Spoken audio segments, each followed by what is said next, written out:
আপনাদের সবাইকে সংগ্রামী শুভেচ্ছা। নির্বাচনের পরে আমরা নতুন একটা অধ্যায়ে যাচ্ছি, যে অধ্যায়ে আমাদের সংগ্রামটা দীর্ঘ সময়ের। এই দীর্ঘ সময়ে ঐক্যবদ্ধভাবে ওয়ার্ড পর্যন্ত সংগঠনকে শক্তিশালী করে আমরা যুব শক্তি রাজপথ কাঁপাবো ইনশাআল্লাহ।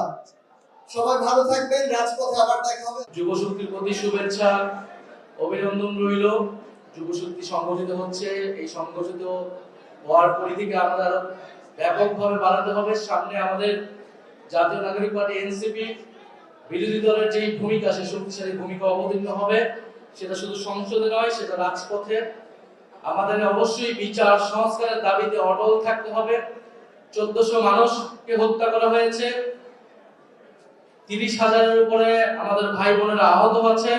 সেই আহত ভাই বোন এবং শহীদদের সেই হত্যার বিচার আমরা আদায় করে ছাড়বো ইনশাআল্লাহ। শরীফ ওসমান হাদি হত্যার বিচার আমরা আদায় করে ছাড়বো ইনশাআল্লাহ। আগে এই জুলাই হত্যাকাণ্ডের বিচার নিশ্চিত করতে হবে, তারপরে অন্য সকল কথা আমরা শুনবো।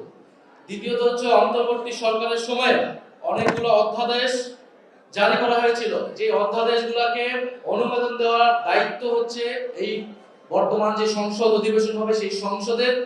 সেই সংসদের সকল অধ্যাদেশকে অনুমোদন করা হবে, এটা আমরা আশা করব।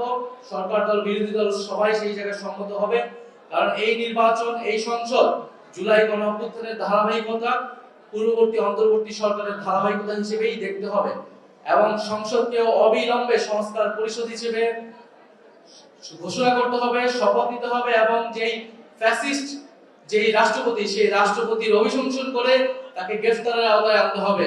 আমরা কোনো ফ্যাসিস্টদের চিহ্ন এই বাংলাদেশে রাখবো না। জুলাই গণঅভ্যুত্থানের সেই দাবিগুলোতে আমরা যুব শক্তি ভূমিকা রাখবে, এটাই আপনাদের প্রতি আমাদের আহ্বান থাকবে। এবং জাতীয় নাগরিক পার্টির প্রতি সকলে সবাই দোয়া রাখবেন, সমর্থন রাখবেন। আসসালামু আলাইকুম।